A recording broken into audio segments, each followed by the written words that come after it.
Live from KSAT 12. Good Morning San Antonio starts right now. And making news overnight, a woman is in critical condition after a shooting on the city's north side. More details just ahead. Florida reporting the highest single-day jump in COVID-19 cases. I'm Inez de la Cuetara in Washington, and I'll have all the details coming up. And taking a look outside with live cam, 82 degrees, but wow, already humid. Just a sign of what's to come. We're going to check in with Mike in just a bit. We are looking for any relief from the extreme heat, and we're talking dangerous heat. Good morning, everybody. It is Monday. It is July 13th. We hope you had a wonderful weekend. Yes, thanks for joining us this morning, and I hope you found some way to stay cool. Did you? We were all trying to beat the heat this weekend. I just stayed inside for the most part this weekend. I mean, it's about all you could do, right? I did too. It's actually dangerous in some parts. That's right. Mike is here, and that's what you pushed out exactly this morning, Mike, with the weather alert update. Right. 103 Friday and Saturday, 102 yesterday. So we had a little extra, some couple of factors kept us from getting up to about 105, what we had expected, but we're looking at 105 again today. So if we can hang on, do we drop back down into something a little bit more comfortable? Upper 90s. So which that's the cool down to the upper 90s by the end of the week. But the next couple of days on the serious side, it is dangerous heat. Right now, 82 in town, 81 Canyon Lake, some 70s in the hill country. Factor in the humidity, we're looking at 88 right now is what it feels like, 85 in LaGrange. And mold is on the moderate side, pigweed is low. Obviously, the aquifer continues to drop down. I mean, unfortunately, there is no rain in sight. Maybe sometime next week, but obviously water restrictions are still in effect. 95 at noon, 105 for a high temperature. That would kind of basically smash the old record, which is 102 right now. We do have a excessive heat warning in effect for most of the area, except well down to the south and west, and heat advisory for the rest. So basically temperatures about 105 to 108 or higher than that. That's just the actual air temperature that we are looking at. And CPS is asking folks to kind of cut back on power later on this afternoon because the demand is going to be so great. Another just brutally hot day tomorrow. Then we'll start to see subtle changes in the whole weather pattern. Details on that coming up in just a couple of minutes. Time saver traffic right now. Here's Officer Marcus Trujillo. Good morning, sir. Well, good morning, Mike. Good morning to everyone at home and those hoping to head home soon. And as we take a look at the roadways, currently everything in the green on the highways. That's the great news. That means no accidents at this point. Now let's take a look at TransGuide. Now, no sign of the roads melting just yet, but if this heat keeps up, no telling. I-10 at the Y, you can see no problems here in the downtown vicinity. Let's jump over here to 281 at Grayson. North and southbound lanes still running smoothly with no problems there. 37 at Jones. Then take a look. 281 at 410 up there by the airport. So far, north and southbound lanes 281 still running smoothly. Mark? Thank you, Marcus. Good to see you. Shots rang out at a Northside apartment complex overnight. San Antonio police say a domestic dispute has landed one man in jail this morning after police say he shot a woman. Happened this morning in the 9500 block of Lorene near San Pedro Avenue. Our Sarah Costa joins us live from home this Monday morning with the latest on our top story. Good morning, Sarah. Good morning, Mark. And police say that man will be facing charges of assault with a deadly weapon. The San Antonio Police Department said that they were called out around 9 o'clock last night to the Coronado Apartments. That's on the city's north side on Lorraine for a shooting. Police say it was a domestic disturbance that turned violent, ending with a man pulling a gun on a woman, and he allegedly shot her, according to police. When they arrived, they found a woman had been shot. Police say EMS crews determined she was in critical condition and she was taken to University Hospital. Police say she was eventually able to be stabilized once she arrived at the hospital. The man who police say shot the woman was still on scene, and he was arrested and will be facing those charges. Police did not release the ages of the man facing those charges or the woman who was allegedly shot. Reporting live from home, I'm Sarah Costa, KSAT 12 News. Mark and Stephanie. All right, thank you, Sarah. This morning, Bexar County officials are reporting an additional 551 COVID-19 cases. That brings the total confirmed cases here to 19,648. Over the weekend, we saw more than 1,000 new cases. And for the first time in our community, 9 people have died from COVID-19 in a 24-hour period. The total death toll now sits at 184.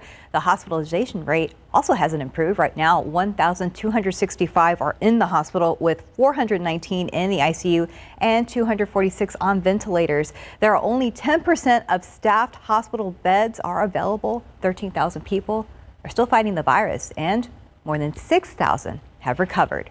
Nationwide, at least a dozen states reported a record number of new cases of COVID-19 over the weekend.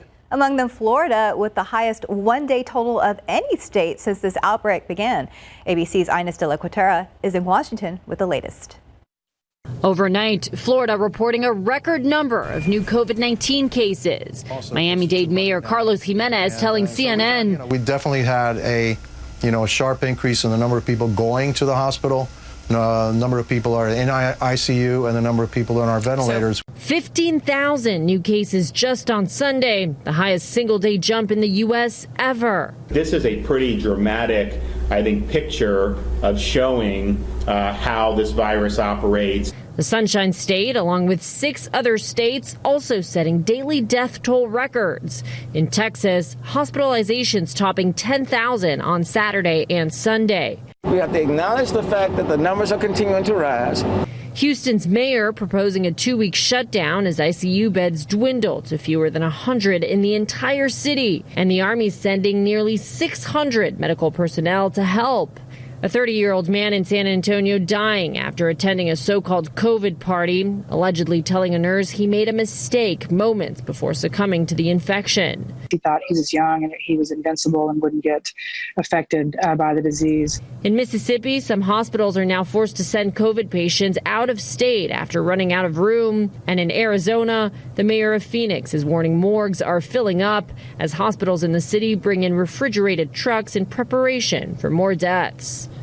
And with growing calls for schools to reopen in the fall, today New York education officials will begin outlining what will need to be done to get kids back to class. Also today, Boston enters phase 3, allowing museums, movie theaters, and gyms to reopen with proper social distancing and mask wearing. Ines de la Cuetara, ABC News, Washington. Well, as you know by now, temperatures are forecast to be in the triple digits pretty much all week. This has prompted the city of San Antonio to extend hours for several of its cooling centers around town. That includes libraries, senior centers, and community centers across the metro area. We have a full list of more than 20 locations on our website right now with addresses and hours listed. Just head to KSAT.com. The extended hours will last through Friday, July 17th. 437, 82 degrees. And still ahead on GMSA, a first look at a powerful conversation with 7 mothers who've lost their children too soon to violence. And next, the latest on the passing of actress Kelly Preston after she lost her battle with cancer over the weekend. And taking a look outside with Live Cam, it is 82 degrees. It is humid, but enjoy this because it's going to be triple digits later today. We're going to check in with Mike in just a bit. 21 people suffered minor injuries in an explosion and fire Sunday aboard a U.S. Navy ship at a naval base in San Diego, California. That ship still smoldering this morning. A spokesperson says the blaze reported shortly before 9 a.m. on the USS Bonhomme Richard. 17 sailors and 4 civilians were sent to hospital with non-life-threatening injuries. The flames sent up a huge plume of dark smoke visible all around San Diego. The cause of the fire is under investigation, but officials say it was not fueled by oil, hazardous materials, or electrical causes. The first execution of a federal prisoner in 17 years is set for later today.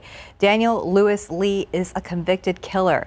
The 47-year-old was sentenced to death decades ago for his part in the 1996 murder of a family of 3. An appeals court ruled Sunday that his execution can go forward despite coronavirus concerns.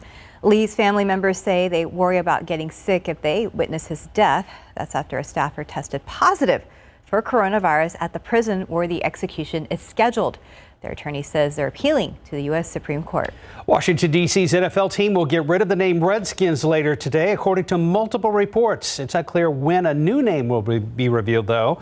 The team launched a thorough review of the name back on July 3rd. That came in the aftermath of prominent sponsors FedEx, Nike, PepsiCo, and Bank of America asking the team to change the name. FedEx is the title sponsor of the team's stadium in Landover, Maryland. To try to force a change, Nike and other companies pulled team gear from their online stores.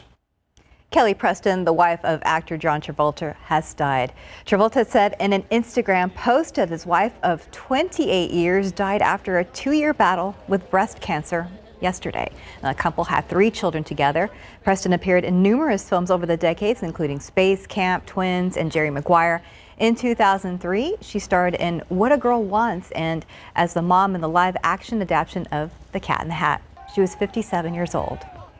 442, 82 degrees. And still ahead, 40 years since it was first released in theaters, The Empire Strikes Back is back at the box office. Oh, hi, Yoda. We'll tell you how it did over the weekend. It did very, very well. And next, after being separated at the hospital due to COVID, some new parents are finally able to bring their new son home. We have details just ahead.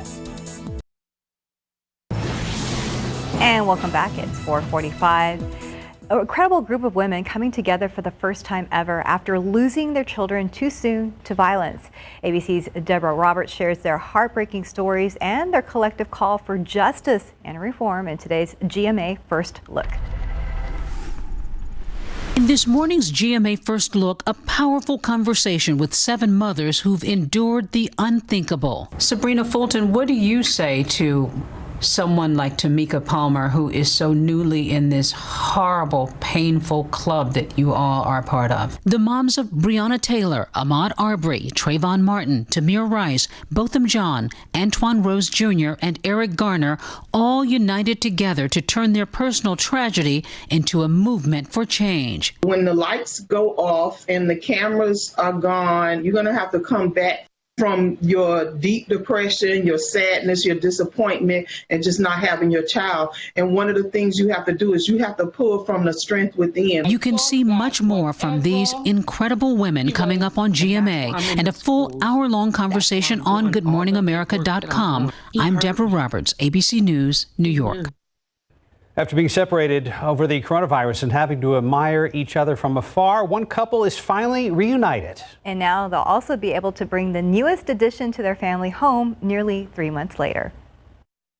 You may remember the story we first brought you in May. Bob and Shauna Conlon expecting their first child, but at 5 months, Shauna's water broke, putting her pregnancy at high risk. My whole body just fell forward, just in my hands. Shauna was put on strict bed rest and eventually hospitalized. With COVID-19 visitor restrictions, she and her husband were separated. It was just heartbreaking. So Bob decided to support his bride, bringing date nights to her. So I am on my way to the hospital now and to go see my wonderful wife and baby. Once a week, he ordered dinner from their favorite restaurant, delivered hers to security, and then he took his seat. We are all set up for our lunch date here. Wonder Baby and Miracle Mom. His date nights always complete with handmade signs Shauna could see from her window. It's the power of positivity and really trying to stay positive in such a scary situation. He's in there sleeping. That power of positivity paying off. A baby boy, Forrest, weighing in at 4 pounds, 3 ounces. The idea that something this miraculous can come from hope. That it was the only thing we could cling on to. 87 days in the hospital. And this week, the Chicago couple bringing their newborn son home. Look it. And today, he weighs 5 pounds. Hi, Forrest. Forrest settling in at home. What are you doing? As for his parents, that familiar rite of passage. We haven't slept in 4 months, so the not sleeping part's been super easy for us. And Right. Hey, but they're still smiling, and why wouldn't they be, right? So glad they're reunited and that he's doing well. That's ABC's Tom Llamas reporting this morning. All right, let's go ahead and check traffic with Marcus Trujillo. And as we take a look at the roadways, map still looking pretty good. So let's move over to TransGuide. This is I-10 1604. You can see a handful of vehicles there at the Cloverleaf interchange. Then I-10 Days of all eastbound and westbound lanes still have more than enough room. Then take a look. 281 at St. Mary's. Camera spun around from its usual position. It looks pretty good right now. So all in all, if you're getting ready to head out the door, shouldn't have any problems. Just make sure you buckle up and watch that speed. Yes, sir. Even stuff like pumping gas this weekend was a bit of a chore due to the extreme heat. Yes, we could see that picture behind you. Yeah, walking across the pavement in the parking lot. Yeah, it's dangerous heat, and it's going to continue for the next couple of days. So yesterday was 102. It's going to be the hotter today if everything goes as expected, up to about 105. This thermometer out there in Seguin looks like it was chalking up about 108. And again, all the numbers, everything we talk about, it's in the shade. So if you're out in the direct sun, it's even hotter. And plenty of shade, plenty of water, obviously, and stay inside if at all possible. So we've got our morning clouds hanging around here. Had a little bit of clear. I saw the little crescent moon out there earlier this morning, but now we do have some high clouds. 82 in town, 70s Hill Country, 80 Port SA and Randolph. Of course, the dew point temperatures remain very high. They stayed a little bit higher. It was harder to kind of start the real quick heating process yesterday, and that's one of the reasons why we stayed at 102 as opposed to, well, I don't think anybody's complaining about that, though. 87 is what it feels like right now in Victoria, 88 in town, and 84 in Hondo. And then heat index readings later on today are going to be well up there, 105 approximately, or even higher than that. So we do have heat warnings in effect. Kind of the reddish area is the excessive heat warning. That's where the temperature is about 105 to 108, and the heat advisory for some of our eastern counties, temperatures are into the low hundreds. Needless to say, obviously, you have to take it easy with when you're outside. Now, dew points should be dropping down into the about 60, 50. This model has us down in the 50s today, today and tomorrow, which may be pushing things just a little bit. They've been staying up ever so slightly. Not as high thermometer reading, but the heat index readings are up there. So again, no matter how you slice it, it's just going to be really, really hot today. So nothing on the satellite picture as of right now. Just beyond arm's reach, there's some rain up there to the north, but this is all going to be working its way around us because we've got this high, which is blocking things and shifting everything around us right now. So that's the culprit. That stays in place basically today, tomorrow, and then finally by midweek, it's going to start to work its way off to the east. It will weaken somewhat. We get into more of an easterly flow in the atmosphere, and that's going to pull in some more humidity. Now, it's still going to be very, very hot, but temperatures will come down good 5, in some cases close to 10 degrees. Upper 90s is what we're looking at by the end of the week. Still above normal, but nothing like today. So 95 today at noon, partly cloudy skies, plenty of sunshine today, 105. That would be a new record high temperature. We're looking at the same thing again tomorrow. And by the way, the all-time high for July is 106 here in town. So we're going to be close to that, obviously. By midweek, we finally break the triple digits. By the way, if you're keeping track, it's been 6 so far. And sometimes we hit 100 officially, and then the upper 90s going into the weekend. You're buttering us up like toast to hit that record, that all-time July record, aren't you? You just want us to be mentally prepared.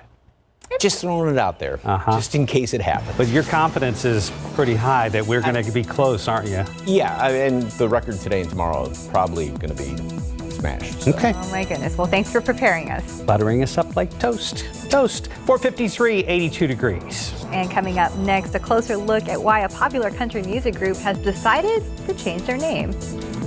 Here are your lottery numbers. Pick 3, 064, Fireball 3. Daily 4, 7743, Fireball 7. Cash 5, 3, 21, 27, 28, 32. And Lotto Texas, we have 9, 20, 45, 50, 52, 53. And your Powerball numbers, 14, 19, 61, 62, 64. Powerball 4, Power Play 2. Good luck. Popular country music band changes their name. Plus, one of the most popular Star Wars movies of all time is back in theaters. Exciting. And for the latest on what's happening in Hollywood, here's ABC's Christopher Watson. Lady Antebellum recently changed their name to Lady A in a nod to the current national conversation about racial injustice. But they didn't check first with this Lady A. You know, while I was down in Jackson, Mississippi, Anita White's performed as Lady A for 3 decades. Lady Antebellum sued her last week to share the name after saying talks with White broke down. Now White's responded, writing in part that she doesn't want to share and saying it's, quote, absurd that Lady Antebellum has chosen to show its commitment to racial equality by taking the name of a black woman. By all accounts, from everything we've learned so far, it appears to be a very tragic accident. Ventura County Sheriff's Department spokesperson Shannon King Sunday on the continuing search for former Glee star Naya Rivera, missing since Wednesday in an apparent boating accident. 40 years since it premiered, The Empire Strikes Back is #1 at the box office in pandemic limited release at 483 locations. And Harrison Ford, a.k.a. Han Solo, is 78. And that's what's happening in Hollywood. I'm Christopher Watson, ABC News. Did it say 78? 78 years old, and another Indiana Jones movie is planned with Harrison Ford. Oh, nice. Still handsome. Yes, he is. 4:57, 81 degrees. And you too, Mark. And still ahead in our next half hour, more than a dozen sailors and several civilians have been hospitalized following an explosion on a Navy ship in San Diego. An anonymous buyer bid a record amount of money for a rare, unopened copy of a classic video game, Super Mario Brothers. We'll tell you how much it went for just ahead in your morning Tech Bites. Live from KSAT 12. Good Morning San Antonio starts right now.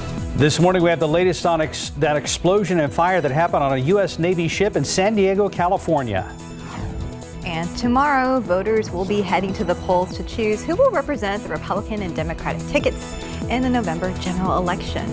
How far over 100 degrees will we go today? We're starting out the work week on a very hot, very summery note. Good morning, everybody. It is Monday. It is July 13th. Thanks for joining us this morning, and I hope you have plans to stay cool because it's going to be hot. Hopefully your plans for the work week do include more air conditioning or pool. Here's Mike Ostrage with an update on how things are looking for the week. Very hot start. At least things will eventually kind of ease up somewhat. Not going to have any sort of cold snap, but it won't be as hot. But we got to make it through today and tomorrow. First of all, we're at 81 degrees in town, some 70s in parts of the hill country, and that top number, dew point 73. So it is very, very humid out there, of course.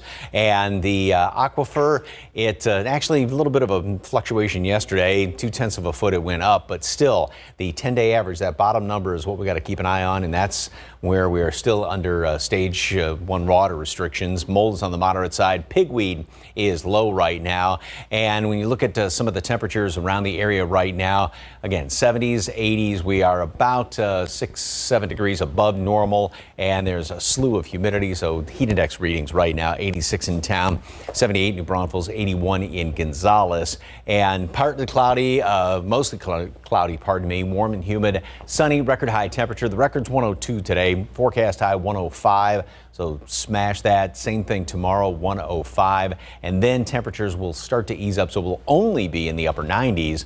Unfortunately, no rain in the forecast at all throughout the rest of the week. We do have heat warnings in effect, excessive heat warning for about 2/3 of the area, the reddish color, and then the orange is the heat advisory, and these are in effect up until 8 o'clock tonight. Probably they're going to be reissued, I would imagine, for tomorrow as well, because we've got about the same scenario. And by the way, CPS Energy is asking to lower usage between 3 and 7 later on today, because it's going to be one of those very high demand days. And venture a guess, it might be tomorrow as well. Anyway, details coming up in the forecast in just a couple of minutes. Time saver traffic right now. Here's Officer Marcus Trujillo.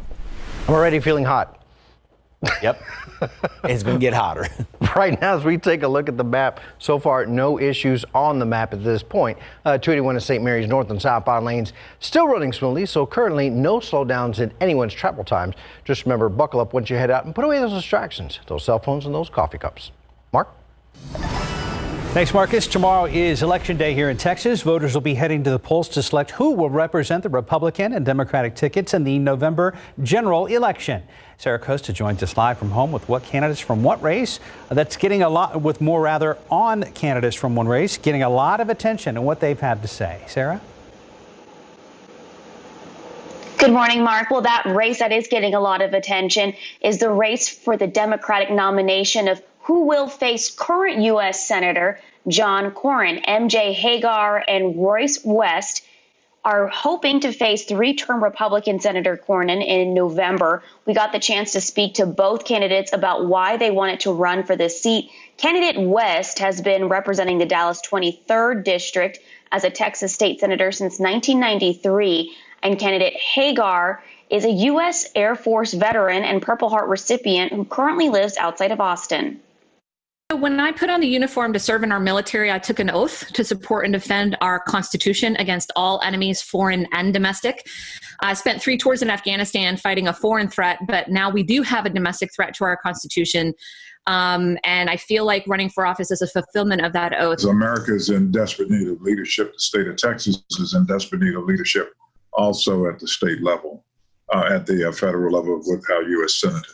And so from that vantage point, I've readied myself in order to run. We need to have someone that understands the issues of everyday Texans, and I've been fighting for everyday Texans for 27 years. Republican Senator John Cornyn has been representing Texas as a U.S. Senator since 2002. Cornyn is known for his stance against Obamacare, his commitment to supporting law enforcement officers, and supporting tax relief. Now, coming up in our 6:30 half hour of GMS, hear what both of the Democratic candidates have to say about their stance on DACA. Reporting live from home, I'm Sarah Costa, KSAT 12 News. Mark and Stephanie, back to you.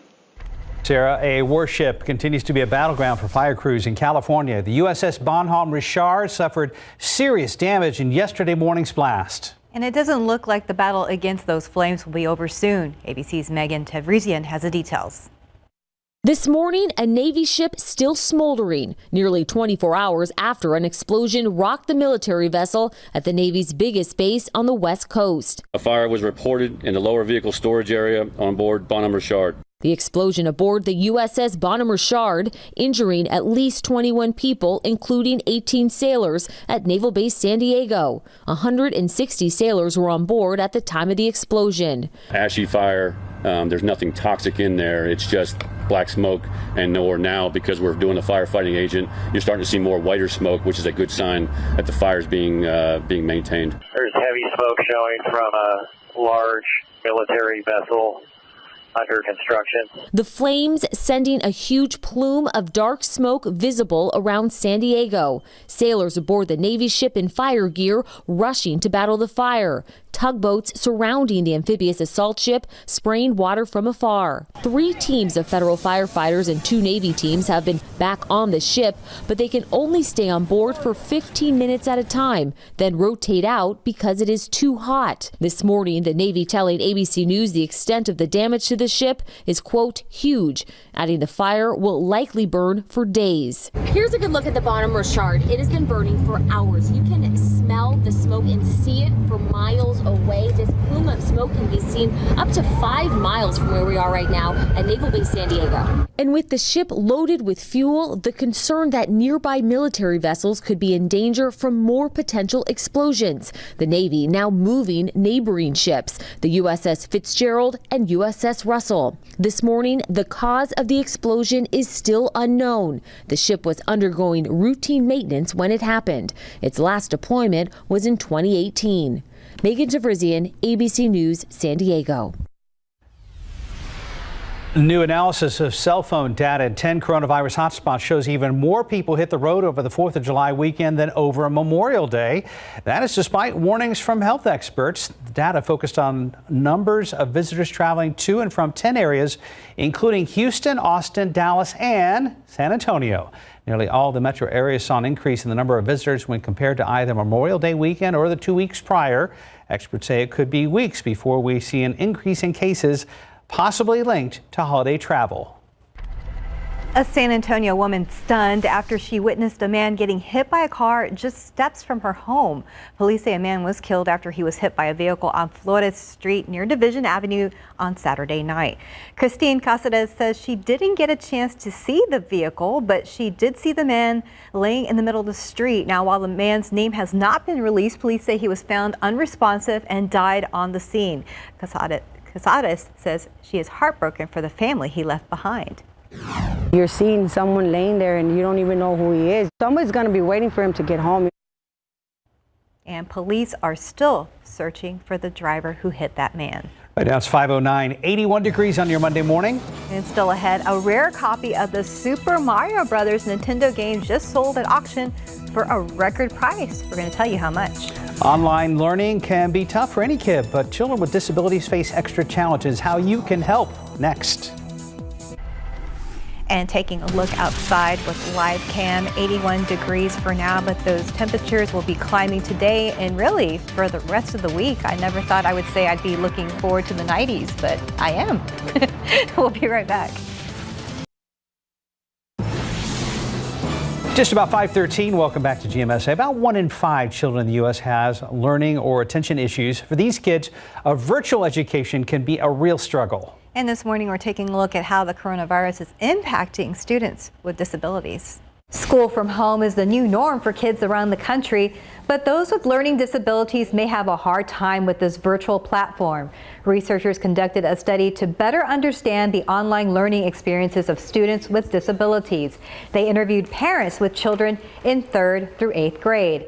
In these interviews, parents reported that online education requires a significant time commitment from parents to help structure children's time, help implement learning activities, and problem solve when issues arise. Parents also stressed that parent-teacher communication is critical for success.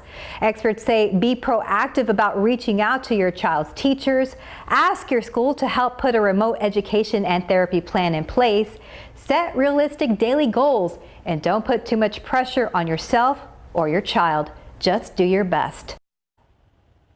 And if you have any questions about remote learning for special education students, you can visit www.educatingalllearners.org. The site was designed to offer answers and insight during the pandemic.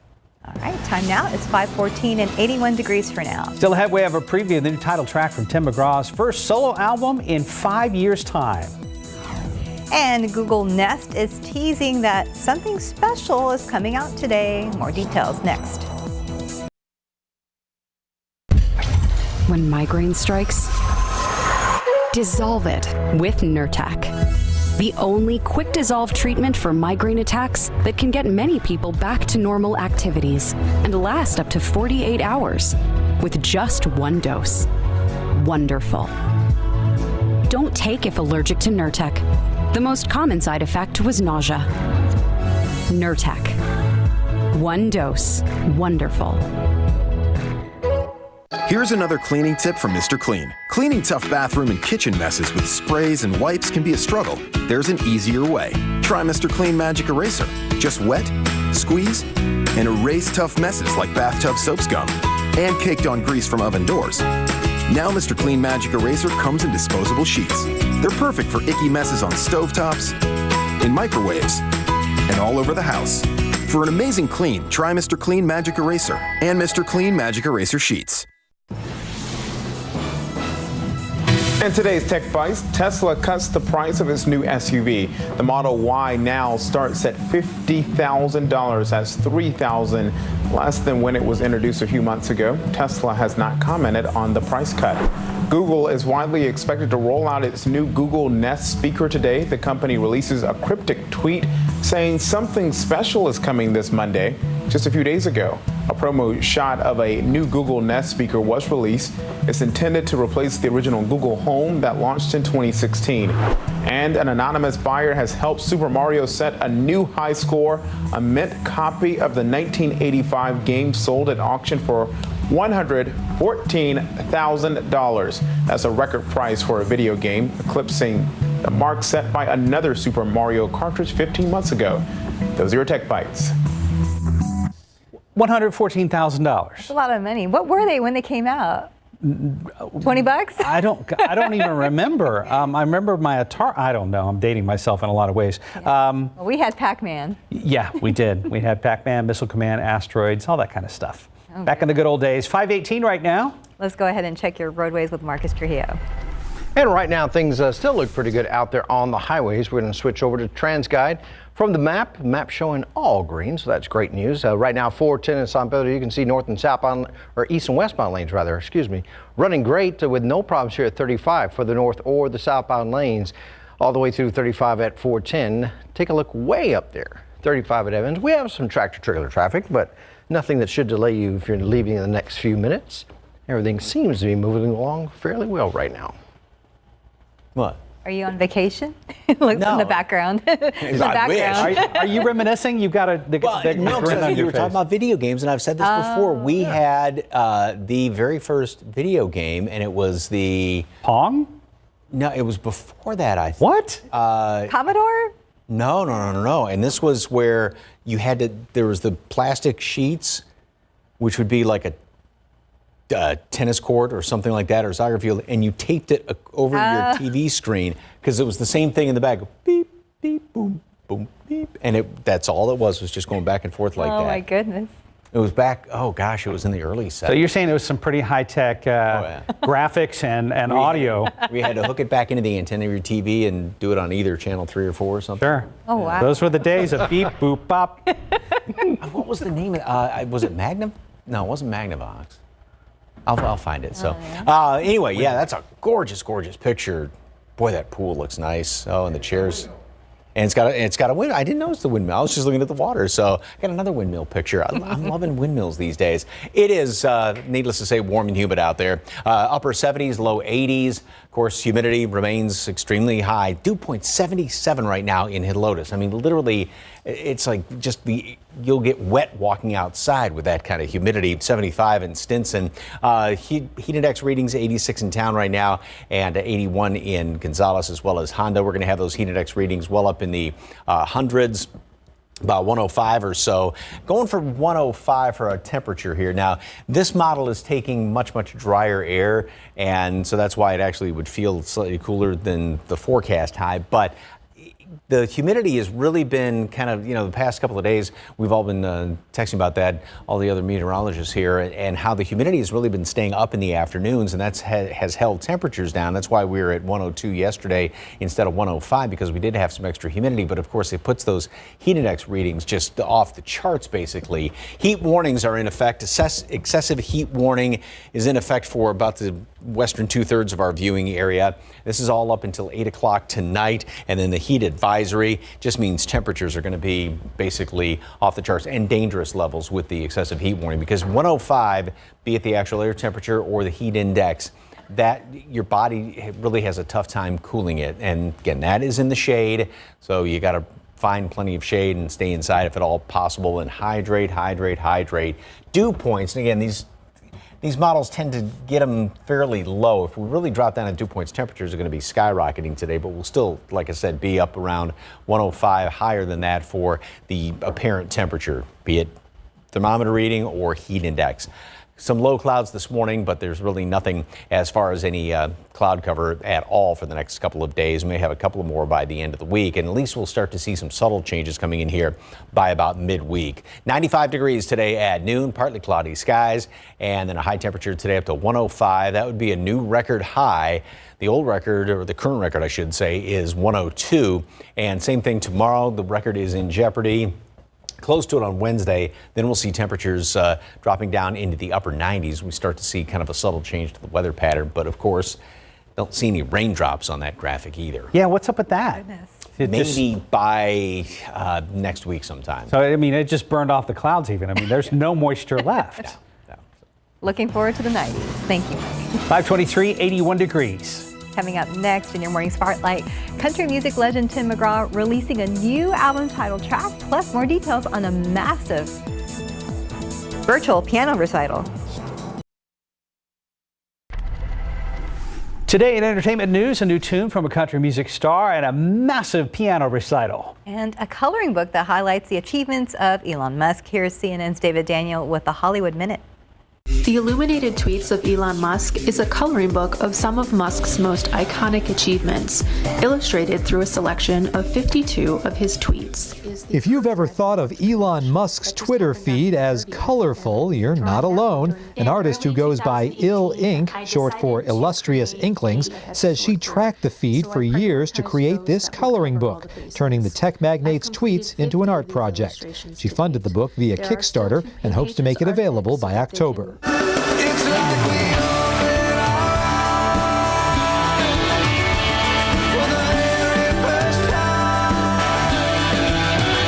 Here's the new Tim McGraw video, Here on Earth, featuring the stories of real people, all wearing McGraw's signature cowboy hat, sharing why they're here on Earth. It's the title track from McGraw's first solo album in 5 years, due out August 21st.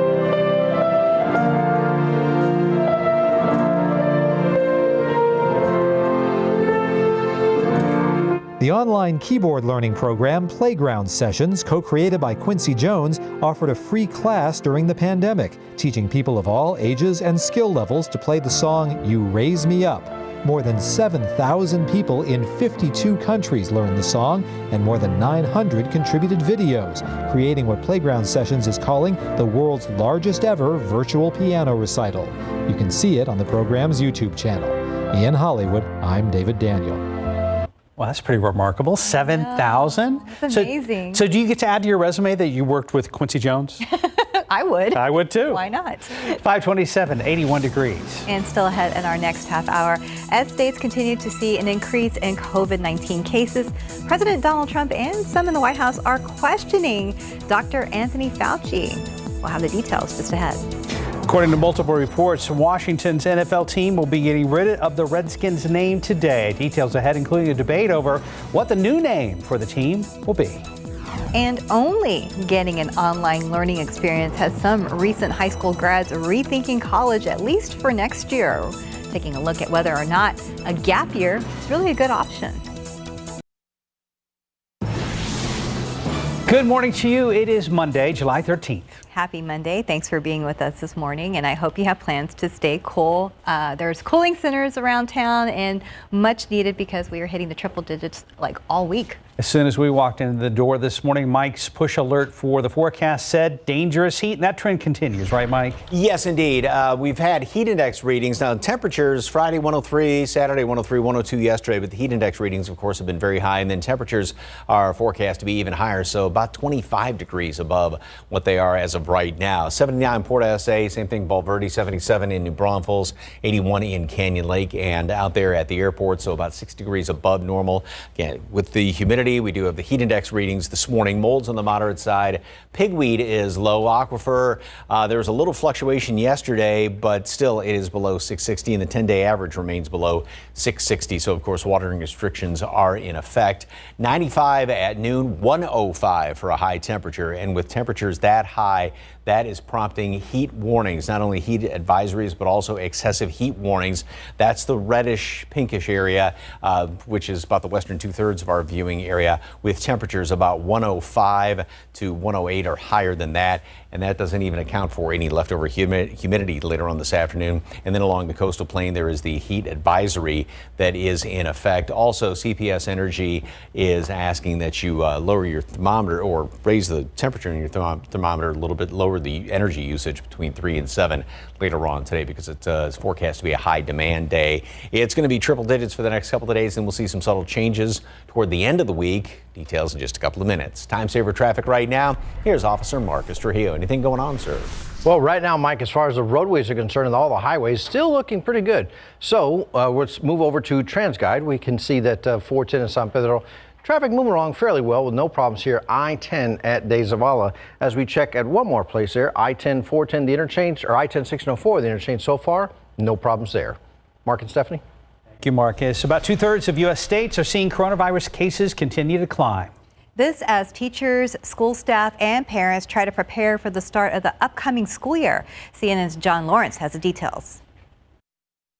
The United States has yet to get the upper hand on COVID-19. More than 3.3 million Americans have been infected with the virus. What we're looking at is what I think is going to be one of the most unstable times in the history of our country. At least 33 states are seeing a rise in week-to-week new cases, according to Johns Hopkins University. That includes the more than 15,000 infections reported in Florida on Saturday, a single-day record. We're going to have to start moving regular beds into ICU beds, so we're clearly being strained at this point. In the middle of this crisis, President Trump and some others in the White House are questioning Dr. Anthony Fauci, a member of the administration's coronavirus task force. Dr. Fauci is the most respected voice in the country on how we ought to be dealing with this pandemic. And to be trying to sideline him or diminish him or discredit him is just atrocious. Fauci is among the health officials still stressing the importance of facial coverings, and Mr. Trump made his first public appearance with a mask Saturday during a visit to Walter Reed Medical Center. I've never been against masks, but I do believe they have a time and a place. I'm John Lawrence reporting. And the time now, 5:34. San Antonio police and Crime Stoppers need your help finding 2 people wanted for robbing a local tire shop. It happened at Performance Tires in the 4900 block of West Commerce Street back on July 2nd. Police say a woman tried to distract an employee while a man loaded up some tires without buying them. When a manager confronted those suspects, police say the man pulled out a gun and fired several times, hitting the manager's vehicle during a chase. If you have any information on the location of those 2 people, you can call Crime Stoppers. That number, 210-224-STOP. You could get a cash reward. Brenton Tarrant, the Australian man who admitted to murdering 51 people in New Zealand's worst terrorist attack, will represent himself at sentencing next month. Tarrant was convicted of 51 counts of murder and 40 counts of attempted murder. He will face a 3-day sentencing hearing beginning August 24th. On March 26th of this year, he rescinded his initial plea of not guilty and was convicted without trial. Tarrant was arrested March 15, 2019, shortly after live streaming his attack on 2 mosques in Christchurch, New Zealand. For the first time in recorded history, a black woman is said to be a U.S. Navy tactical pilot. Naval Air Training Command is congratulating Lieutenant Madeline Swegel. She is assigned to the Red Hawks of Training Squadron 21 based out of Naval Air Station in Kingsville. In a tweet, it says she's receiving her, quote, wings of gold, end quote, this month. The military magazine Stars and Stripes says she'll likely fly Super Hornets, Growlers, or Joint Strike Fighters. Fantastic. Congratulations. Yes, congratulations. 536, 81 degrees. And the coronavirus crisis has many high school seniors thinking about postponing college for a year. But is this gap year a good idea? Just ahead, what every parent needs to know. And next, the NFL team in Washington, D.C. expected to change its name and announce it's retiring the Redskins as early as today. We'll have a preview. And taking a look outside with live cam, beautiful shot of downtown San Antonio, but it's going to be humid out there when you step outside. 81 degrees for now, and maybe not so much humidity you need to worry about later. It'll be those triple digits. We're going to check in with Mike after the break. 5:39 on your Monday morning. Now to that huge news in the NFL. The league's Washington, D.C. franchise is expected to change its name as early as today. The team has resisted calls to change its name, which some say is insensitive to Native Americans. ABC's Inez de la Cuetara has a story. This morning, Washington's football team on the verge of retiring its name. Touchdown Redskins! Multiple reports saying the Redskins will reveal a new nickname as early as today. I heard that the NFL is starting to take steps to tell everybody who has Washington's nickname on its platform to start scrubbing it, start taking it off, which means something's coming. The franchise has been called the Redskins since 1933, before it moved from Boston to Washington in 1937. The name, a hotly contested debate for decades. Washington owner Daniel Snyder telling USA Today in 2013 that we will never change the name of the team, adding, as a lifelong Redskins fan, and I think that the Redskins fans understand the great tradition and what it's all about and what it means. The recent focus on race relations bringing new scrutiny to the team's name. The fact that even today, as I say this despicable name has not yet changed is a national outrage and disgrace. Earlier this month, reports that the team is ditching the Native America imagery from its logo after FedEx threatened to pull its stadium rights sponsor, and Amazon, Nike, Walmart, Target discontinuing the sale of the team's merchandise. Snyder then announcing a thorough review of the team's name. Inez de la Cuetara, ABC News, Washington. Some of the most buzzed about names in D.C. right now are Red Wolves and Red Tails in homage to the Tuskegee Airmen. So I'm hearing the announcement will be today about the retirement of the Redskins name, right, but it may be a little bit longer before they announce the formal name change, what it's going to be. It will be interesting. We'll keep you posted. 541 to 81 degrees. Up next, what education experts are saying about recent high school graduates taking a year off before starting college. The coronavirus has changed life as we know it. It's even forced high school students and graduates to reconsider their future plans. In a normal year, 60,000 students take a gap year. But as Max Massey reports, that number may soon skyrocket. Prom, called off. Parties shut down. Graduation canceled. And now the possibility of paying full price, but only getting an online experience. This has some students rethinking college, at least for next year. But is a gap year really a good option? Since the start of COVID-19, since the start of the outbreak in early March, there's been a 60% increase in Google searches for the term. If you're considering it, there are some things to know. First, not all colleges grant gap year deferrals, but they are more likely if you present them with a clear goal of what you want to learn. Some will require you to reapply next year. Also, if you receive financial aid, the amount could change if your finances do. If you do choose to take a year off, experts recommend pursuing volunteer opportunities, mentoring programs, or online internships. According to a recent study, about 20% of high school students who planned on enrolling in a 4-year college say it's likely their plans will change because of this pandemic. And as international travel may be out of the question in the fall, consider national groups like AmeriCorps or Teach for America to help those who are in need during their gap year. Max Massey, KSAT 12 News. In your morning consumer headlines, the Hallmark Channel is pre-selling 2 Christmas-themed wines. Mike, very excited about this. It says Jingles 2018 Cabernet Sauvignon offers holiday spice, and Joy's 2019 Sauvignon Blanc has a joyous finish. The Hallmark Channel, known for its holiday movies, now it's currently in the middle of its Christmas in July event. Well, that's an easy birthday present for Mike Osterhage next month. Thank you, Hallmark. Hey, Walmart is planning its own membership program. The retailer reportedly close to launching a service similar to Amazon Prime. Yeah, Walmart Plus is set to be unveiled this month. Recode reports that a yearly subscription is $98. It includes same-day delivery, fuel discounts, and other perks. Grocery options are also reportedly included to take Amazon's ownership of Whole Foods. Walmart has already been experimenting with one-day delivery in some areas. The retailer has declined to comment. All of us have been affected by COVID, but it has become increasingly clear that some have been hit harder than others. This week, we're hearing directly from some of the people who have been hit hardest, from a small business owner to some who have lost their jobs. Here's a preview. More than 1.3 million Americans applied for unemployment benefits last week. When you get laid off, and especially from a really great job and career, you're kind of left in limbo. You know, it's kind of, you're not sure what the next move is going to be. Now imagine being on the verge of homelessness before this pandemic hit, or working hard to transition out of homelessness and get back on your feet. Then the COVID crisis begins. So I finally get my housing voucher after all this time, because I had been on the wait list already since 2016, I think. And a week later, the world shuts down. The pandemic also highlighted the need for more access to health care.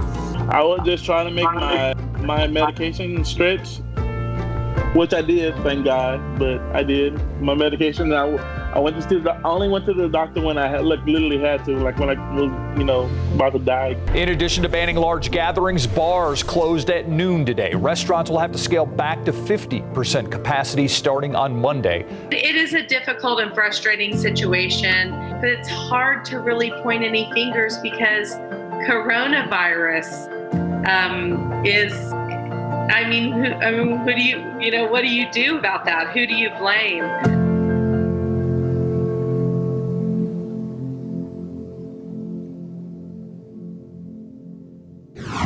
And KSAT explains the people hurt by the pandemic will be available to stream on demand this Thursday. You can watch it on the KSAT TV app, available on Roku, Amazon Fire Stick, or most other smart TV devices. You can also find it at ksat.com/explains. 5:48. Let's get an update on a major accident. Here's Marcus. And it looks as if they managed to clear this accident up, so that was pretty quick. Let's take a look. The accident, southbound 35. As you're approaching Highway 90, first you have to make it underneath that Nogalitos overpass. But as you see here, officers just a few minutes ago clearing that scene, opening up those additional lanes. So traffic is now moving along fairly well. Wow, it's like record time. Yeah. Very quick. Nobody wants to be outside very long. No, that is true. And the sun's not even up yet, Mike. No, and it's 80 degrees. That's all we've dropped down to, or upper 70s in many locations. Heat index to deal with, and we're going to be up there in the dangerous range with temperatures today as well as tomorrow. So we've got some excessive heat warnings posted. We'll start to see minor kind of a minor change in the pattern. We'll take anything, though, and that's going to be about mid to latter part of the week. Beautiful view, taking a run on the river. Yeah, if you're out early enough, you can enjoy being outside. But boy, by about late morning, it's like enough already, and you got to hunker down inside. We do have our morning clouds hanging around, 80 in Helotes, 70s in parts of the hill country, 79 at Randolph, and again, dew points remain in the mid 70s. A lot of areas where it's 74, 75 and above, and that's just that, as I say, wet towel kind of humidity. So we've got heat index readings right now that are in the 80s in most locations. The excessive heat warning, that's when temperatures are about 105 or higher than that, not even including the humidity, and that's for about the western 2/3 of our viewing area. And then the heat advisory for the coastal plain, that goes through 8 o'clock tonight for all of these advisories. And I would venture a guess that there's probably going to be another heat advisory as well as excessive heat warning posted for tomorrow, just because we're still looking at the same temperatures. Now, dew point temperatures will, in the afternoon, computer models have been saying they're going to be dropping down in the 50s. That hasn't been the case the past couple of days. Humidity stayed up a little bit higher yesterday, so yeah, we didn't have as high an air temperature, but of course we still had the heat index to deal with. So it will drop down into at least the 60s in the afternoons, and so it cuts the humidity slightly in the heat index, but still, no matter how you look at it, figure whatever, it's just darn hot and dangerously hot, and that's going to be the case again today, tomorrow. Here's the culprit: high pressure, which has been hanging around here way too long, and it's just in a perfect position to keep us on it's almost sitting right on top of us, keeps anything from any sort of rain around here. It is finally going to work its way off to the east just a little bit as we go in toward the weekend, the end of the week and the weekend. It is going to start to weaken a little bit as well, and so therefore we're going to have at least an easterly flow, maybe some little waves coming off the Gulf of Mexico, although any rain chances look like they're going to be held off until probably next week at best. I mean, I doubt we see anything at all, but at least the extreme heat is going to ease up by the mid and latter part of the week. Today, 95 degrees at noon, partly cloudy skies. Add 10 to that later on today. We'll make it up to 105. And of course, any little leftover humidity, it will be dropping down, but that's going to just make that heat index surge. Records are in jeopardy today as well as tomorrow. Both 102 both days, and Wednesday, although it's probably not quite as a sure thing about a record being broken. And then we'll be down into the upper 90s to finish off the week and going into the weekend. Boy, 98 never looks so good. God, no kidding. And still, this is not historically the hottest time of the year. We don't have to talk. That's August, yeah, right? It looks like August. La, la, la, la, la, la. Thank you, Mike. Right now, 5:52, 81 degrees. And coming up next, a preview of new music being released by singer-songwriter Lauren Monroe, featuring drums from her husband, Rick Allen, from rock band Def Leppard. Good morning. Coming up here on GMA, the latest on the rise in coronavirus cases. Florida setting a one-day record for cases. So the mayor of Miami will join us to discuss this morning.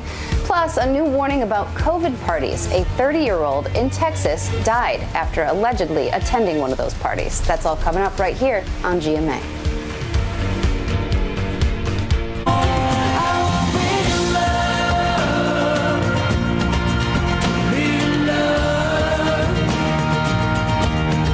That's Big Love, the title track from Lauren Monroe's latest musical release. Big love,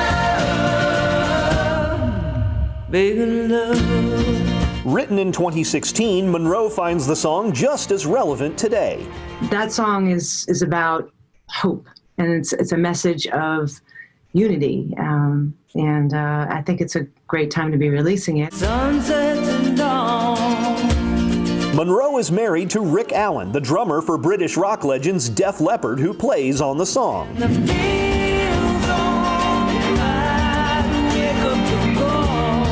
Monroe and Allen founded the Raven Drum Foundation and Project Resiliency, groups supporting healing arts programs and those suffering from PTSD. And what is it like for Allen drumming with Def Leppard and playing drums for his wife's music? That's a really good question. In many ways, I find it more challenging because I actually play acoustic drums when I play on stage with Lauren. So I sort of, I have to develop new ways to play things on an acoustic kit. Whereas when I play the electronic kit with Def Leppard, I've got my foot pedals and it's a lot easier. But this is challenging in a really good way.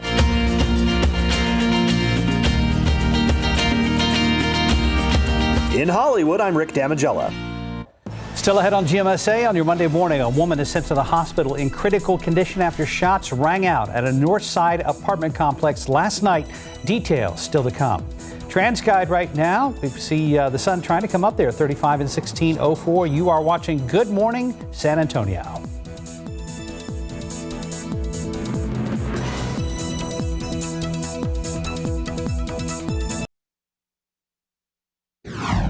As a surge of COVID-19 cases continues to rise in San Antonio, school districts in our city are still planning to open in the fall. Good morning, I'm Sarah Acosta. In just a bit, hear from the superintendent from Northside ISD on what he says, how they're planning to open. Florida reporting the highest single-day jump in COVID-19 cases. I'm Inez de la Gutera in Washington, and I'll have all the details coming up.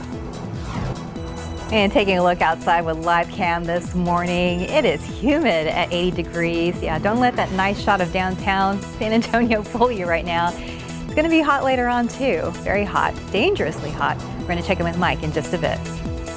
Live from KSAT 12. Good Morning San Antonio starts right now. And a good morning to you. It is Monday. It is July 13th. If you don't want to get out of bed or even leave the house, we understand completely. Yes, we understand, but thank you for joining us today.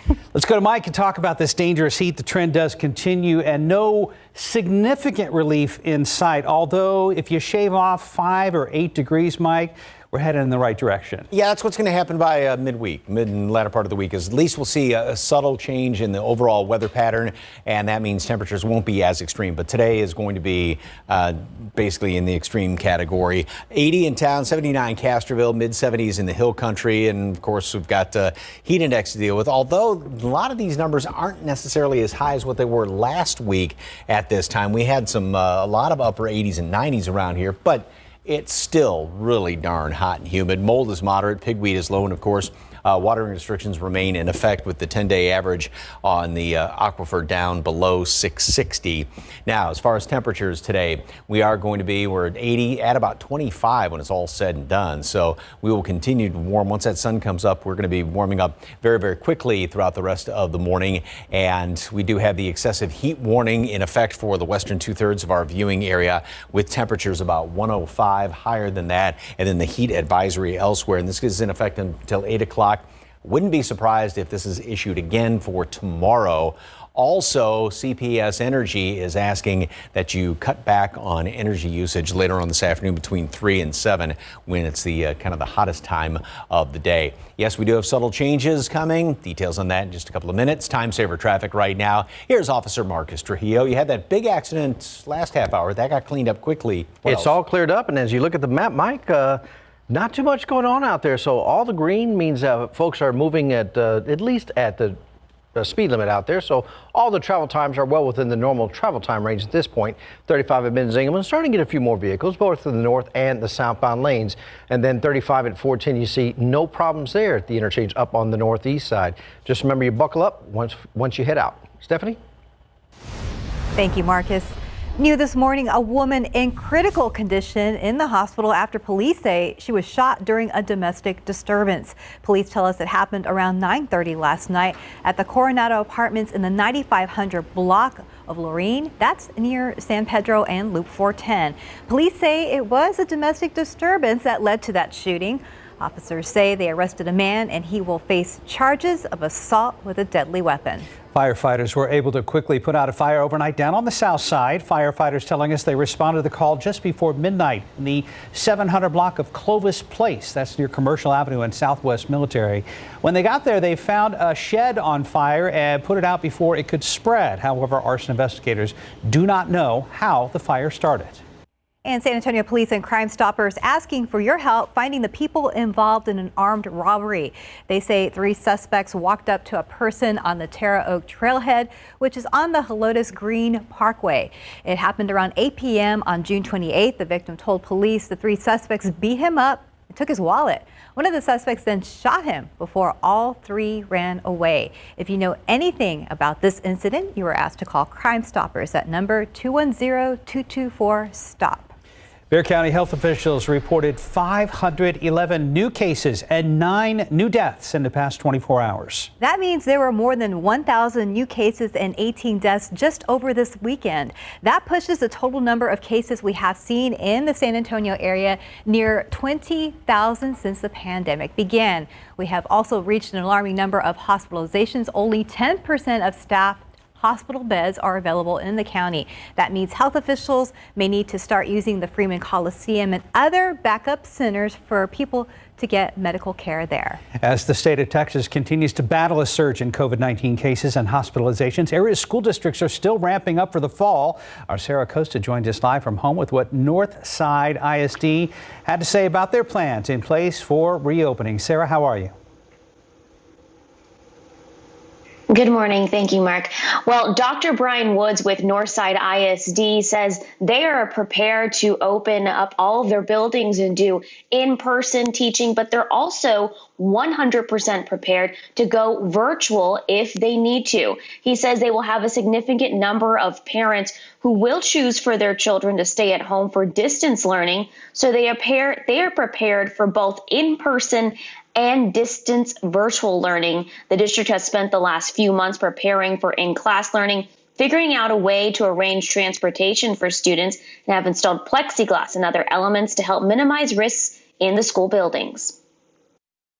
I think it's going to be an all hands on deck situation. So everybody who's in a school will have the need to cover wherever we can't if a teacher can't be in the classroom. So folks that normally would not have those duties will very likely this coming year. Think of folks like counselors and reading specialists and so forth who will have to add that to their list of duties. An all-hands-on approach. That's what Dr. Brian Woods was saying about this upcoming school year. And you can find his full interview right now on KSAT.com, where he talks about several different ways they are preparing to open their buildings and do also virtual learning. Reporting live from home, I'm Sarah Costa, KSAT 12 News. Mark and Stephanie. Thank you, Sarah. A new study of cell phone data in 10 coronavirus hotspots show even more people hit the road over the 4th of July weekend than over Memorial Day, despite warnings from health experts. The data focused on the number of visitors to and from 10 areas, including Houston, Austin, Dallas, and San Antonio. Nearly all of these metro areas saw an increase in the number of visitors when compared to either Memorial Day weekend or 2 weeks prior. Experts say we still have not seen the impact of holiday travel in our case numbers. At least a dozen states reported a record number of new cases of COVID over the weekend. Florida even reported the highest one-day total of any state since this outbreak began. ABC's Ines de la Cuartera has the latest. Good morning. The death toll here in the U.S. passing a grim milestone, more than 135,000 people dead from COVID-19. Overnight, Florida reporting a record number of new COVID-19 cases. Miami-Dade Mayor Carlos Jimenez telling CNN. We definitely had a sharp increase in the number of people going to the hospital. Number of people are in ICU and the number of people on our ventilators. 15,000 new cases just on Sunday, the highest single-day jump in the U.S. ever. The Sunshine State, along with 6 other states, also setting daily death toll records. In Texas, hospitalizations topping 10,000 on Saturday and Sunday. We have to acknowledge the fact that the numbers are continuing to rise. Houston's mayor proposing a 2-week shutdown as ICU beds dwindle to fewer than 100 in the entire city. And the Army's sending nearly 600 medical personnel to help. A 30-year-old man in San Antonio dying after attending a so-called COVID party, allegedly telling a nurse he made a mistake moments before succumbing to the infection. He thought he was young and he was invincible and wouldn't get affected by the disease. And with growing calls for schools to reopen in the fall, today New York education officials will begin outlining what will need to be done to get kids back to class. Also today, Boston enters phase 3, allowing museums, movie theaters, and gyms to reopen with proper social distancing and mask wearing. Inez Deliquatera, ABC News, Washington. 1 in 4 families in San Antonio do not have access to the internet. That's according to a study by the San Antonio Digital Inclusion Alliance. That's why a local nonprofit, a community center, teamed up with the county to offer a digital resource center to help people get connected. Beverly Watts Davis is the senior vice president for WestCare Texas, a nonprofit that's helped bring a digital resource center to the East Side's Ella Austin Community Center. It's a socially distanced computer lab that can be spread out in multiple rooms, if needed. Getting a check from the IRS, being able to apply for any kind of assistance, it required you to go online and sign up. Now, Watts Davis says the Resource Center will be open as long as people need it. It's open on Wednesdays from 9 a.m. to 4 p.m., a time Watts Davis has been the most popular time for families to stop by. You can hear more about this story and read about it on KSAT.com. Due to the extreme heat warnings in South Texas, the city of San Antonio extending the hours and locations for cooling centers around town. There are more than 24 sites open today, and most of them have been open since 7 this morning. They'll typically stay open until the evening. Right now on KSAT.com, you can find a full list of locations and hours for centers open this week. Metro Health says cooling centers will observe COVID-19 precautions, including face coverings, screenings, and sanitation and social distancing guidelines, and very timely because those triple digits are going to hit hard, especially in the afternoon. Oh, they are. It continues. And we'll talk to Mike about your extended forecast coming up. Right now, 610, 80 degrees. And some may consider the new price of a Tesla to be a bargain. See how much you can pay to get one of these electric SUVs. Online learning can be tough for any kid, but children with disabilities face extra challenges. After the break, we'll look at how parents can make sure their child is getting all the help that they need. Taking a look outside with live cam. I was going to say the calm before the storm, but not really a storm. It's going to be a triple-digit day to be careful with today. So definitely find some shade if you have to be out today. We're going to check in with Mike in just a bit.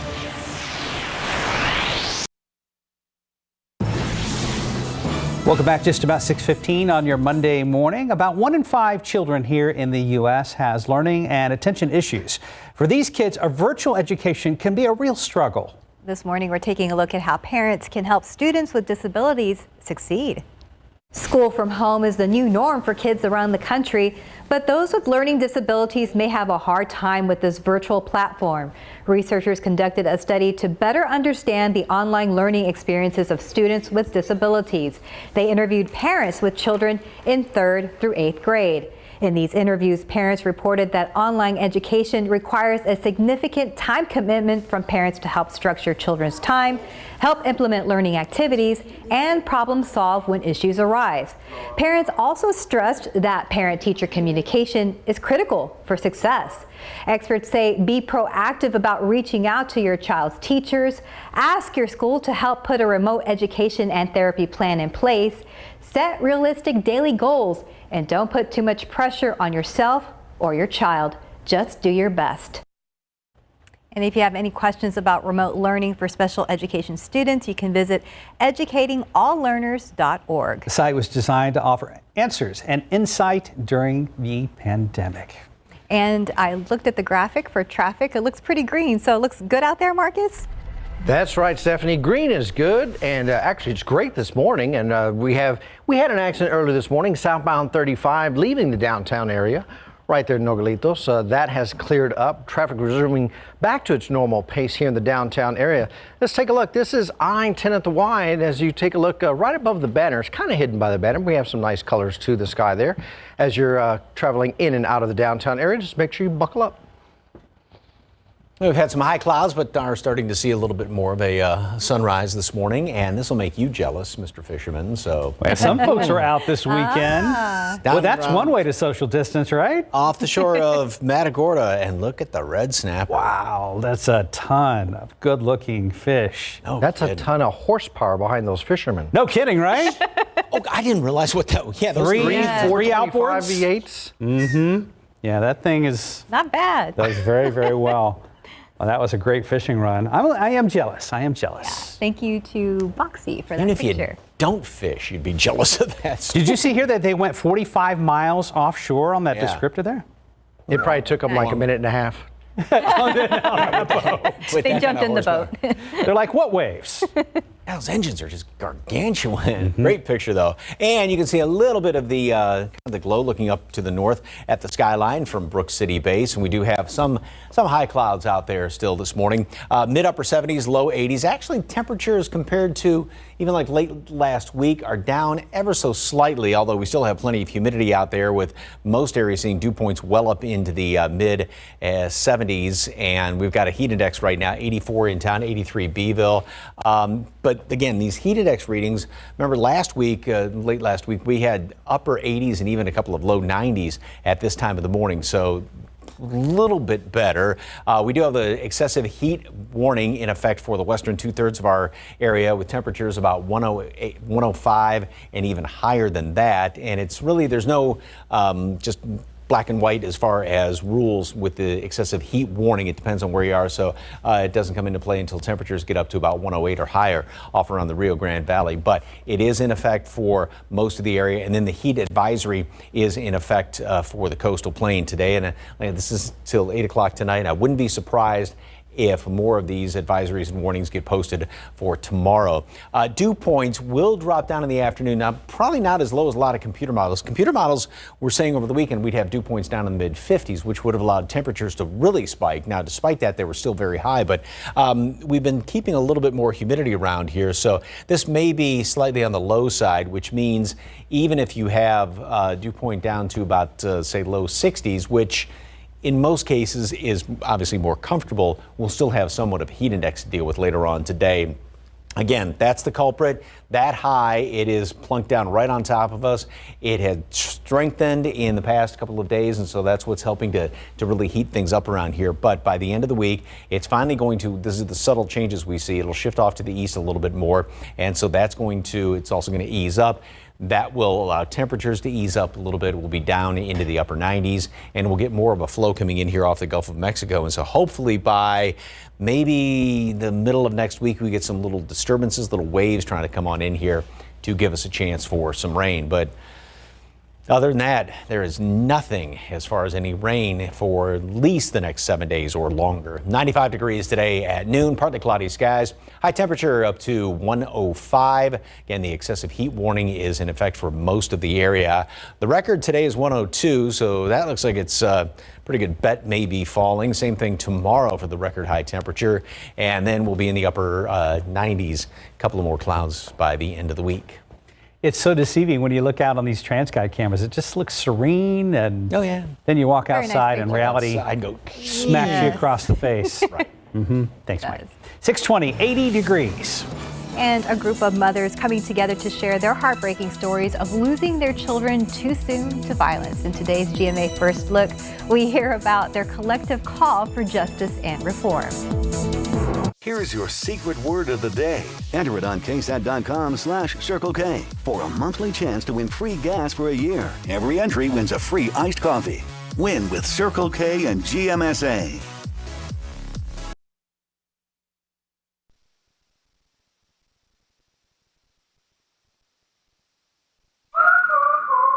These are real people, not actors, who've got their eczema under control. With less eczema, you can show more skin. So roll up those sleeves and help heal your skin from within with Dupixent. Dupixent is the first treatment of its kind that continuously treats moderate to severe eczema or atopic dermatitis, even between flare-ups. Dupixent is a biologic and not a cream or steroid. Many people taking Dupixent saw clear or almost clear skin and had significantly less itch. Don't use if you're allergic to Dupixent. Serious allergic reactions can occur, including anaphylaxis, which is severe. Tell your doctor about new or worsening eye problems, such as eye pain or vision changes, or a parasitic infection. If you take asthma medicines, don't change or stop them without talking to your doctor. So help heal your skin from within and talk to your eczema specialist about Dupixent. If your financial situation has changed, we may be able to help.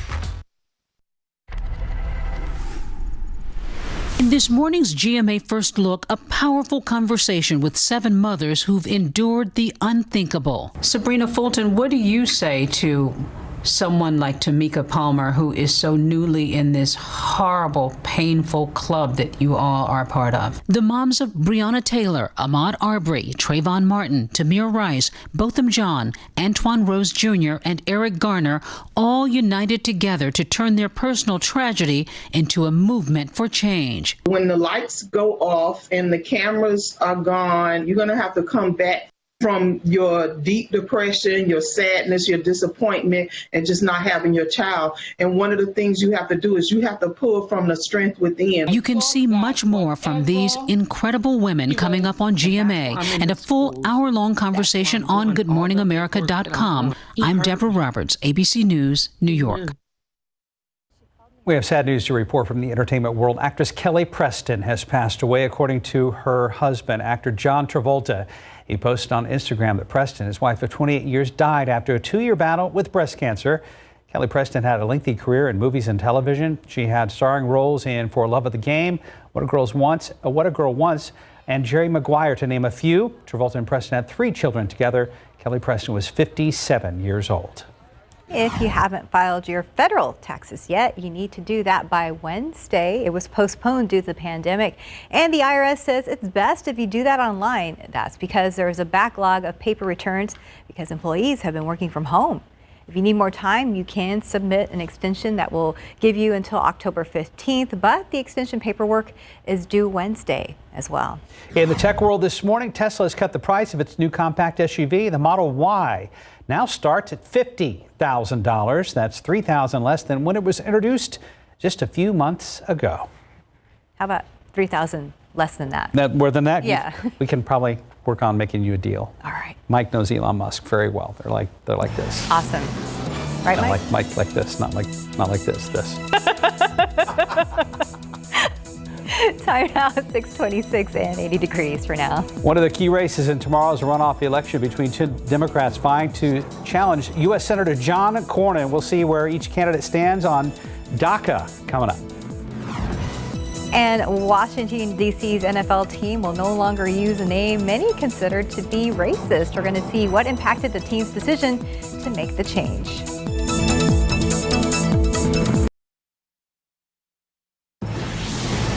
Tomorrow is Election Day in Texas. Good morning, I'm Sarah Acosta. In just a bit, hear from the Democratic candidates vying for the spot for U.S. Senate and their thoughts on DACA. And we are still learning more about the fire on a U.S. Navy ship in San Diego. We're going to see why it has taken through this morning for firefighters to extinguish those flames. And outside with live cam, pretty much a repeat of the weekend and most of last week. Record heat does continue here in South Texas. How hot will we get this week? And are we going to shatter an all-time record for the month? Mike will tell us coming up. Good morning, everybody. It is Monday. It is July 13th. We hope you had a wonderful weekend. Thanks for joining us. And yes, with the triple digits again, I never thought I would say I can't wait till we hit 90 degrees. I know we're looking for anything down in the 90s. Real quick, though, Marcus, how are you looking on your map, sir? Not bad. Now, we started off with a little bump in the road. We had a major accident earlier this morning, southbound 35, right there at Nogalitos. That's cleared up, so traffic's resumed back to its normal pace. All right, we'll take upper 90s over anything. Yes. With a like 105, 106, 107. Yeah. I want to avoid all of that stuff. But we can't avoid it today, though, because we're going to be up there. So, daily records are in jeopardy today as well as tomorrow. And then the hottest ever in the month of July, officially at San Antonio, was 106. So we're going to be really close to that. We've got, a nice little orange glow to the sky, but some clouds out there starting off this morning. And the aquifer, we still have the 10-day average below 659, so that's still something that what's going on with my graphics here? I'm not getting my clicker to click right, so let me go adjust something here. Hang on 1 second, please. And we still have, obviously, water restrictions in effect because let's do, here we go, and I'm gonna go like this. Sorry about that. We do still have water restrictions in place because the 10-day average is below 660 and temperatures remain in the 80s as of right now. Heat index readings are still up in the mid and some upper 80s. Mold's moderate. Pigweed is on the low side. Warm and humid, obviously, this morning. Sunny, record high temperature, 105. The record today is 102. Same thing tomorrow. And then finally, by the end of the week, It's going to be only, as we were talking about, in the upper 90s. Unfortunately, no rain is in the forecast, at least throughout the rest of the week. Excessive heat warning is in effect for the western 2/3 of our viewing area, and then the heat advisory to the along the coastal plain to the east and to the southeast, with temperatures about 105 and higher in the excessive heat warning area. And CPS Energy is asking that you cut back on energy usage today between 3 and 7 o'clock. Yeah, subtle changes by the end of the week. We'll take what we can get. Details coming up. Time saver traffic right now. And yeah, like you said, a couple of yellow spots, just slowdowns. Just slowdowns, Mike, right there at the interchanges with some of the highways, but doing great now that we've cleared up that accident southbound 35. Let's take a look at a couple of TransGuide cameras, folks. We can see that traffic out there, 1604 Tradesman, started to pick up in volume, really not too bad. And then 35 in Nogalitos, you can see north and southbound lanes definitely moving much easier now that that accident has cleared. 410 at San Pedro, no problems there. And as we look over I-10 de Zavala, you can see that the east and the westbound lanes are still running smoothly right now. Mark? Thank you, Marcus. Tomorrow is Election Day here in Texas, if you didn't already vote early. That's true. So voters will head to the polls to select who will represent the Republican and Democratic tickets in the November general election. Sarah Costa joins us live from home with what Democratic candidates vying for U.S. Senate have had to say. Sarah? Good morning, Mark and Stephanie. Yeah, those candidates are hoping to land that Democratic nomination so they can face current U.S. Senator John Cornyn. Those candidates are MJ Hagar and Royce West out of Dallas, and they are hoping to face three-term Republican Senator Cornyn in November. We got the chance to speak to both candidates about why they wanted to run for this seat. Candidate West has been representing the Dallas 23rd District as a Texas state senator since 1993. Candidate Hagar is a U.S. Air Force veteran and Purple Heart recipient who currently lives outside of Austin and Round Rock. We asked both of them about their thoughts on deferred action for childhood arrivals, or DACA. We're really talking about people in our communities that represent the best of us. And it's in our country's best interest that we keep these people here because we've invested in them so much, and they really do represent the best of us. It needs to be resolved by Democrats and Republicans sitting down, making certain we provide a pathway to citizenship for DACA dreamers and everyone else. It's not just a South America issue. It's a international issue.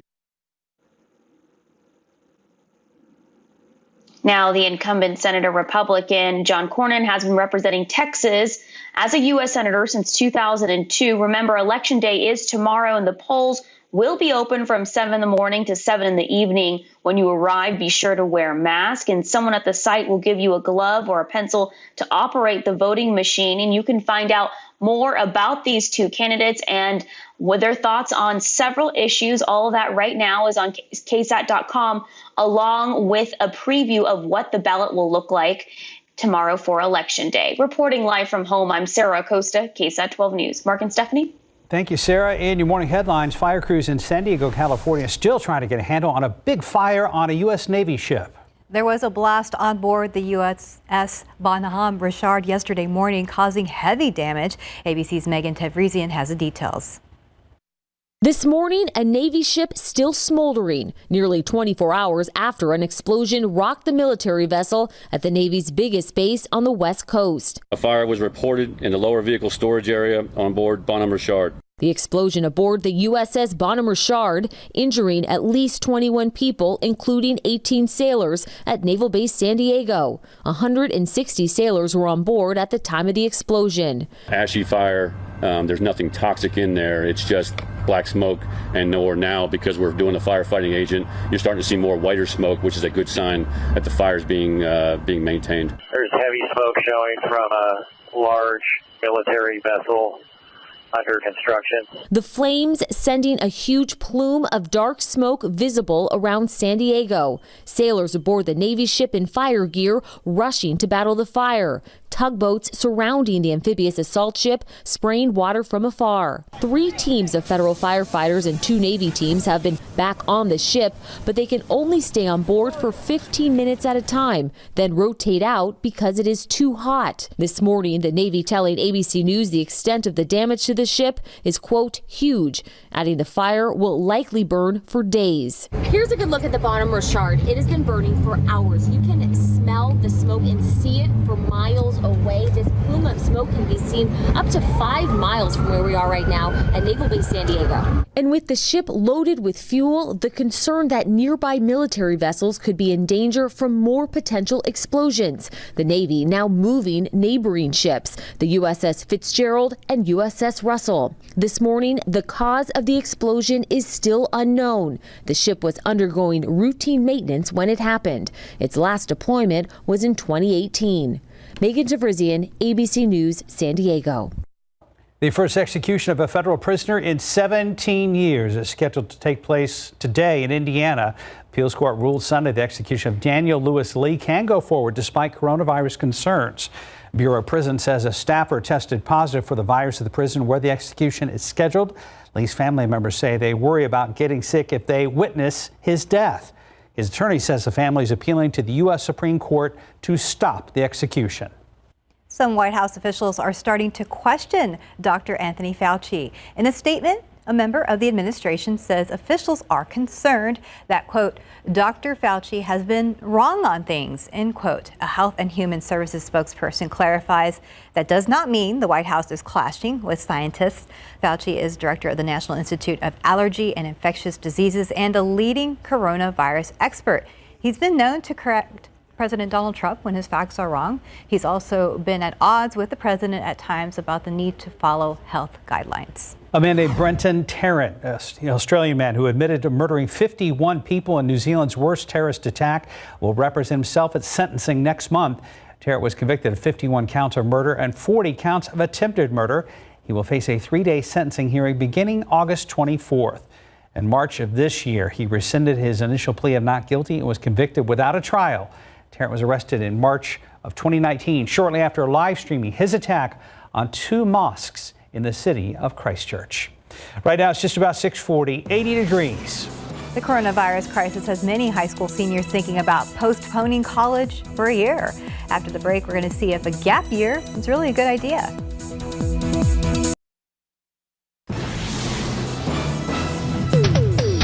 Prom called off. Parties shut down.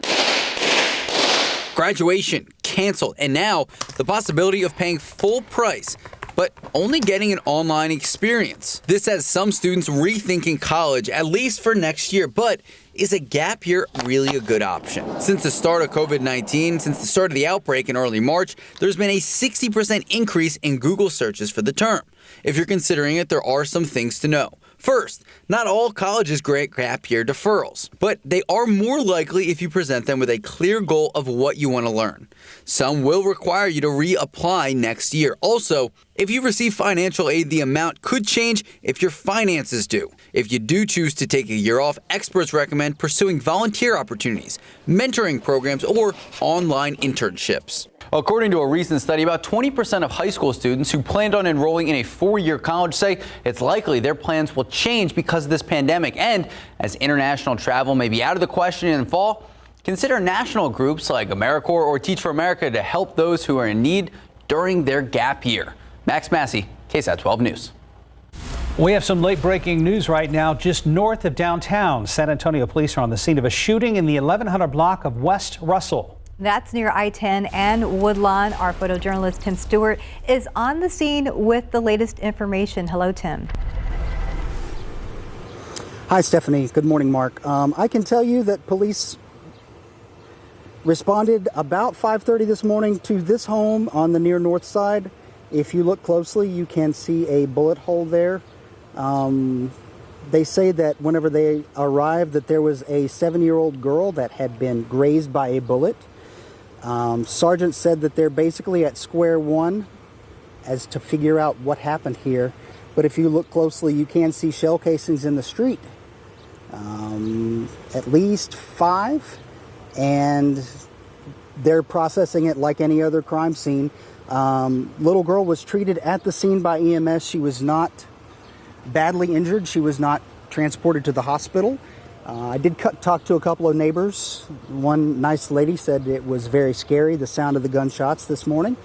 Another gentleman said that he might have some video of the car that sped away. And that's kind of where we're at right now. Police officers processing the scene, crime scene technicians. And we hope to have more for you guys later on the news at noon. All right, reporting live on the near north side, I am photojournalist Tim Stewart. Back to you. All right, Tim, great job out there solo, reporting over your own camera shots there. We appreciate you, Tim, and we'll have more on that story as it continues to develop. Again, Tim Stewart, thank you very much, one of our photojournalists on staff here at KSAT 12.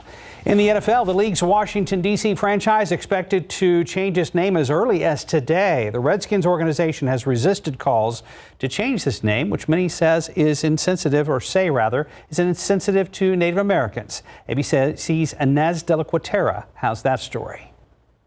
This morning, Washington's football team on the verge of retiring its name. Touchdown, Redskins! Multiple reports saying the Redskins will reveal a new nickname as early as today. I heard that the NFL is starting to take steps to tell everybody who has Washington's nickname on its platform to start scrubbing it, start taking it off, which means something's coming. The franchise has been called the Redskins since 1933, before it moved from Boston to Washington in 1937.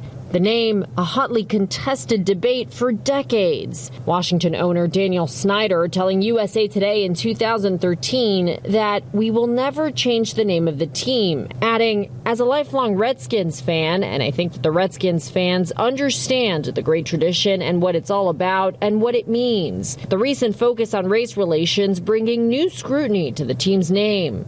The fact that even today, as I say this despicable name has not yet changed is a national outrage and disgrace. Earlier this month, reports that the team is ditching the Native America imagery from its logo after FedEx threatened to pull its stadium rights sponsor, and Amazon, Nike, Walmart, Target discontinuing the sale of the team's merchandise. Snyder then announcing a thorough review of the team's name. Inez de la Cuatera, ABC News, Washington. Back here at home right now, it is 6:47. Let's go ahead and check traffic with Marcus Trujillo. Thank you, Stephanie. As we take a look at the roadways, folks, still no accidents out there on the highways. Take a look at a couple of TransGuide cameras. That's 1604 down there at Culero Road, and you can see no problems there. Moving over to 281 in Grayson, north and southbound lanes still running smoothly with no problems up there by the airport. 281 at 410. Sun's coming out, so make sure you take your sunglasses with you to cut down on the glare, and take about, 1 or 2 or 10 gallons of ice water with you as well. No kidding. Well, you can almost hear the sizzle in this picture, Mike. Yeah, and the same picture from last half hour with the string of fish. Yes. Same thing, and got with the windmill. Yep. Got back on land just in time to get this great picture there with the windmill too. So thank you very much for the KSAT Connect pictures. As you can see, things are definitely lightening up. We still have some high clouds out there, mid-upper 70s, couple of low 80s. Humidity remains extremely high. We've got a lot of dew points, mid 70s around here, and that's just kind of slap you in the face sort of humidity. And heat index readings right now in the 70s, and then even up in the mid to upper 80s. So excessive heat warning is in effect up until 8 o'clock tonight. This was issued yesterday, or was in effect all day yesterday and overnight. And this is for the western 2/3 of our area. And this is for temperatures about 105 to 108 and higher than that. And then the heat advisory along the coastal plain also is in effect up until 8 o'clock. And I wouldn't be surprised if more get issued for tomorrow. Humidity and dew point temperatures will be dropping down somewhat later on this afternoon. That's one of the reasons it was kind of tough to get rid of some of the humidity yesterday, and so that's why we didn't get up to 105. I don't think anybody's complaining about that. We were at 102. It should be dropping down somewhat later on today, but any little bit of leftover humidity is going to put those heat index readings well up there. So 105 or higher. And again, that's in the shade. Out in the direct sun, it's even hotter than that. Nothing is showing up on radar or satellite picture right now. Some of those high clouds out there, like I said. And up to the north of us, we've got some of this rain up here just beyond arm's reach. And notice that clockwise kind of rotation. All this is being diverted around us because of that high. And that thing stays in place, and it's been in place, and it's going to stay there in basically the same position today, tomorrow. But then it's going to finally work its way off to the east. And that's going to ease temperatures a little bit. We'll still be in the upper 90s, but better than being in the low hundreds. And also we get some more moisture coming on in here. And the other hope being that once that kind of moves off to the kind of weakens a little bit more, we get some little disturbances that'll be coming in here from the Gulf of Mexico. So hopefully, wishful thinking, keep your fingers crossed, everything else, that we see a little bit of rain by maybe next week, because there's nothing in the next 7 days at least. 95 degrees today at noon, partly cloudy skies. High temperature today up to 105. Again, the excessive heat the excessive heat warning is in effect for most of the area. Record is 102 today, same thing tomorrow. Both of those are definitely in jeopardy. The all-time hottest July reading is 106. So we're going to be close to that the next couple of days, and then finally back down to the upper 90s by the end of the week. It just seems very realistic that we'll tie or perhaps break that number. It's going to be close to it, yeah. Thank you, Mike. Been a hot weekend, and it's going to be a hot week. Here we go again, 6:51, 80 degrees. And feeling a little uneasy about your parents moving into a nursing home? Tomorrow at GMSA at 6, we're going to have some important questions that you should ask before your mom or dad move in. Outside with Live Cam, the news you need to know before you go, and time saver traffic still to come.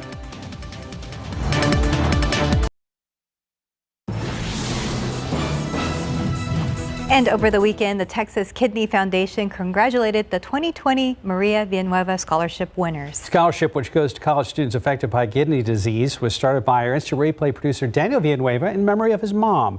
Dan and his family usually host a fundraiser where they announce the scholarship winners, but they couldn't this year due to COVID-19. But the folks at Sapore's Pizza, who donate to the fundraiser every year, provided lunch to this year's winner. The Villanueva family hope to resume their annual fundraiser next summer, but if they cannot, they will still be able to award scholarships in 2021. This year's 4 winners each received $1,500. You can learn more about it right now on KSAT.com. 5 till 7. Let's go ahead and take one last look at traffic with Marcus Trio. And taking a look at this shot, you see no accidents there on the map. And then take a look. Put your sunglasses on before you take a look, though. That's what's waiting for you if you head out the door, so you will need those sunglasses to cut down on the glare. And how much ice will they need, Mike? Lots and lots of it. Boy, you know, with that sun out there, it's going to start heating up really, really quickly. We're at 79 right now, 78 up the road in Bulverde, 80 at Canyon Lake, and we're going to see temperatures 95 at noon, 105 for a high temperature. And of course, we have the excessive heat warning in effect for most of the area today. We're looking at, again, 105 and higher than that. Heat advisory elsewhere. Hot temperatures, record-setting temperatures today, tomorrow, close to the all-time July high, and then upper 90s. Big cool down by the end of the week. Mike, Marcus, thank you guys. Thank you for joining us. See you back here for GMSA at 9. Good Morning America is next.